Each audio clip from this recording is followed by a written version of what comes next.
M'dzina la Atate ndi la Mwana ndi la Mzimu Woyera. Amen.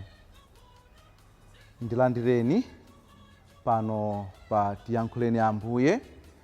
Lero ndi pa 9 January ndipo mpingo pa dziko lonse lapansi ukupanga chaka cha ubatizo wa Ambuye Yesu Khristu.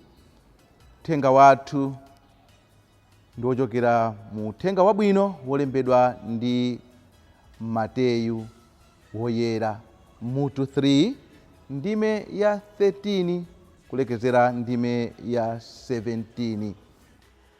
Amene akutiwerengera Uthenga Wabwino komanso kutigawira mawu ndi Reverend Father Medrick Mlava, a pastoral coordinator Ambuye Diocese. Tsopano tiyeni timve uthenga umenewu. Ambuye akhale nanu. Mawu a mu Uthenga Woyera monga adalembera Mateyu woyera. Ulemu kwa inu Ambuye. Pa masiku amenewo Yesu adachoka ku Galileya kubwera kwa Yohane ku mtsinje wa Yorodani kuti Yohaneyo amubatize. Yohane poyesa kukana adati, ndine amene ndiyenera kubatizidwa ndi inuyo, nanga mukubweranso kwa ine kodi? Koma Yesu adamuyankha kuti, tsopano lino vomera, chifukwa ndi mmene tiyenera kuchitira zonse zimene Mulungu akufuna. Apo Yohane adavomera. Yesu atangobatizidwa adatuluka m'madzimo. Pomwepo kuthambo kudatsekuka ndipo adaona Mzimu wa Mulungu akutsika ngati nkhunda nkutera pa iye. Tsono kuthamboko kudamveka mawu akuti, uyu ndiye mwana wanga wapamtima, ndimakondwera naye kwambiri. Uthenga wa Ambuye. Ulemu kwa inu Ambuye Yesu Khristu.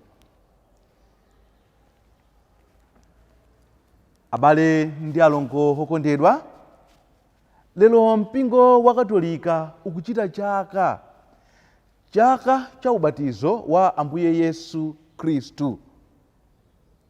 Ndipo mawu akulu okuti tigawane ndi kuwasinkhasinkha ndi mawu amene akunena kuti nayu mwana wanga amene ndimakonda. Nayu mwana wanga amene ndimakonda. Tamva mmene tawerengera mu Uthenga Wabwino uja mmene zinakhalira ndi ubatizo wa Ambuye Yesu Khristu. Ambuye Yesu Khristu asadayambe ntchito yawo adapita kuti akalandire ubatizo. Ubatizo kuchokera kwa Yohane. Koma pamene patitha kukhala wodabwa kuti ndi chifukwa chiyani Ambuye Yesu Khristu adayenera kupita kwa Yohane mbatizi kukalandira ubatizo umenewu. Chifukwa tikamvetsa bwino za ubatizo wa Yohane mbatizi, anthu amabatizidwa ndi cholinga chonena kuti pambuyo pake alape ndi kutembenuka mtima, anthu asiye machimo awo. Funso nkukhala kuti ngati zinali chomwechi, ndi chifukwa chiyani Ambuye Yesu Khristu adapita kukapempha ubatizo kwa Yohane mbatizi? Kodi adali wochimwa nawonso amasowa kulapa machimo awo?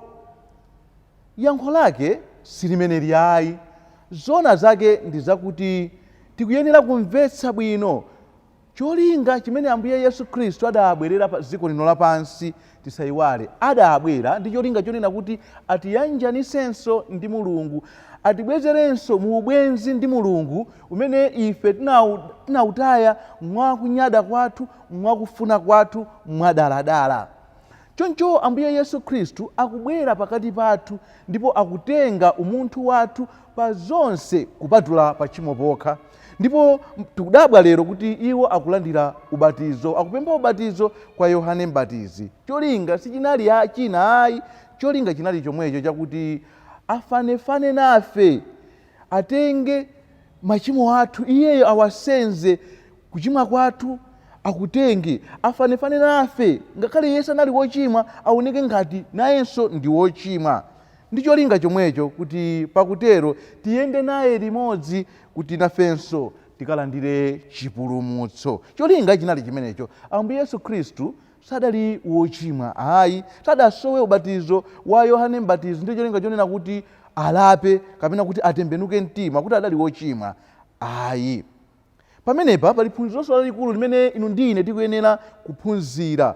Ambuye Yesu Khristu akubwera pakati pathu, akudzafanafana ndi ife, akutenga umunthu wathu, koma akufunanso kulingana nafe, kuoneka ngati iwo ndi wochimwa. Ife zochita zathu, moyo wathu wa siku ndi siku timatani ngati akhristu? Kunena zoona, ifeyo akhristu ndife anthu amene tikawayang'ana anthu amene ali wochimwa timawasala, ndi anthu amene wosalidwa, ndi anthu amene sitingazipange associate ndi iwo, ayi, chifukwa chonena kuti amenewo ndi wochimwa. Mchachidziwikire mmene timakhalira pakati pathu, timanena kuti hayi, ngati awa akuyenda ndi wakubayo nawonso ndi wakuba, ngati akuyenda ndi hule ilo nawonso ndi hule. Mchachidziwikire kawirikawiri pakati pathu ngati akhristu timawasala anthu amene timawaganizira pakati pathu kuti ndi wochimwa. Ndipo kawirikawiri timaona kuti anthu amenewa mmalo monena kuti tiwakonde, tiyende nawo kuti atembenukenso mtima, tiona kuti kawirikawiri zotsatira zake timakhala anthu otanganidwa kuwaweruza amene aja ndiye ndi wochimwa.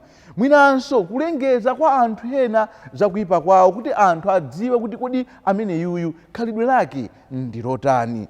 Komatu tawayang'anani lero, Ambuye Yesu Khristu adabwera kudzayenda ndi anthu amene ali wochimwawa. Ambuye Yesu Khristu anabwera pakati pathu kuti agawane nafe umunthu wathu, ndiyo tingajonena kuti atisandutse ana a Mulungu. Tikuonanso kuti pamene Ambuye Yesu Khristu amabatizidwa, tamva muthenga wathu wabwino kuti panachitika zinthu zitatu zazikulu ndithu. Kumwamba kunatsekuka. Kumwamba kunatsekuka. Kodi kusekuka kwa kumwamba kumeneko kutanthauza chiyani? Tisayiwale kuti pamene munthu adachimwa, kumwamba kudakhala ngati kudatsekeka, koma ndikubwera kwa Ambuye Yesu Khristu pakati pathu, pamene Ambuye Yesu Khristu akufuna tsopano kuyamba ntchito yawo, ntchito yakulalika mawu a Mulungu, ntchito yokhazikitsa ufumu wa Mulungu pakati pathu. Tikuona kuti Ambuye Yesu Khristu anabweranso, anakhala ngati kuti akusekula khomo la kumwamba. Choncho ubale uja umene udatha, ubale uja umene tidawononga, ubale wa pakati pa ife ndi Mulungu unakhala ngati wayambiranso. Choncho Ambuye Yesu Khristu pakubatizidwa, kumwamba kukusekuka, ndicho cholinga chonena kuti tione, timvetse bwino kuti tsopano nthawi yakwana yoti Mulungu ayanjanenso ndi ife anthu amene ndife wochimwa. Tikuonanso kuti tamva kuti kumwamba kunatsika ngati nkhunda, mzimu woyera. Kuti zimenezi zikutanthauza chiyani? Zikutanthauza kuti tsopano kudzera mwa mzimu woyera amene amalankhula nafe, Mulungu tsopano ali wokonzeka kulankhula ndi ife amene ndife anthu ochimwa. Tsopano tingamve liwu lokoma la Mulungu, liwu la chikondi, liwu la chimwemwe, liwu la mtendere limene Mulungu amatigawira.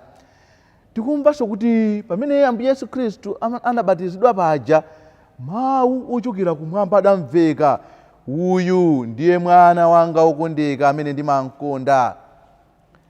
Mawu amenewa tikuona kuti akutanthauzanso kuti Mulungu akuonetsa mwana wake amene anabwera pa dziko lapansi kuti adzationetse nkhope yake yachikondi, nkhope yachifundo.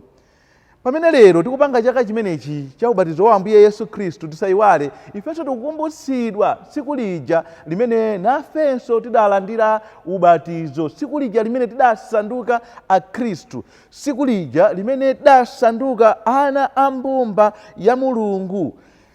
Tidapatsidwa maudindo atatu akulu: udindo okhala ansembe, udindo okhala aneneri, udindo okhala mafumu. Komanso posanduka ana a Mulungu ndiye kuti tinayenera kukhala ndi khalidwe limene mulunguyo ali nalo, khalidwe limene mwachidule titaonera kuti tikamanena khalidwe la mulungu ndi lotani. Mulungu ndi woyera, choncho akufuna kuti ifenso tikhale anthu oyera. Mulungu ndi chikondi, God is love, Deus caritas est. Mulungu akufuna kuti nafenso tikhale anthu achikondi. Zimenezi tizazikwaniritsa bwanji? Zimenezi timazikwaniritsa pamene tikwanirisa maudindo athu atatu aja amene alandira pa tsiku la ubatizo: udindo wa unsembe, udindo wa uneneri, udindo wa mfumu. Ambuye Yesu Khristu lero pamene akubatizidwa akutikumbutsa kuti tili ndi udindo, kuti nafenso pokhala ngati ansembe tili ndi udindo wopereka nsembe, tili ndi udindo womalalika mawu a Mulungu, tili ndi udindo wolankhula zinthu zimene zili zobweretsa umodzi, kudzudzula khalidwe loyipa limene lingapezeke pakati pathu, komanso pa nthawi yomweyo kuonesesa kuti ngati mafumu kubweretsa mtendere, chiyanjano pakati pa anthu. Tipemphere. Mulungu Atate athu achikondi chopanda malire, tikuti zikomo chifukwa cha nthawi yopambana imene mudatipatsa kuti timve mawu anu. Tikukupemphani kuti pamene lero tikuchita chaka cha ubatizo wa Ambuye Yesu Khristu, nafenso tikumbukire zazikulu zija zimene zidachitika pa tsiku lija tidabatizidwa, zaulere zazikulu zimene tidazilandira pa tsiku lija la ubatizo, ndipo moyo wathu wa tsiku ndi tsiku tisanduke a Khristu enieni. Madalitso a Mulungu wamphamvu zonse, Atate ndi Mwana ndi Mzimu Woyera akutsikireni ndi kukhala nanu nthawi zonse.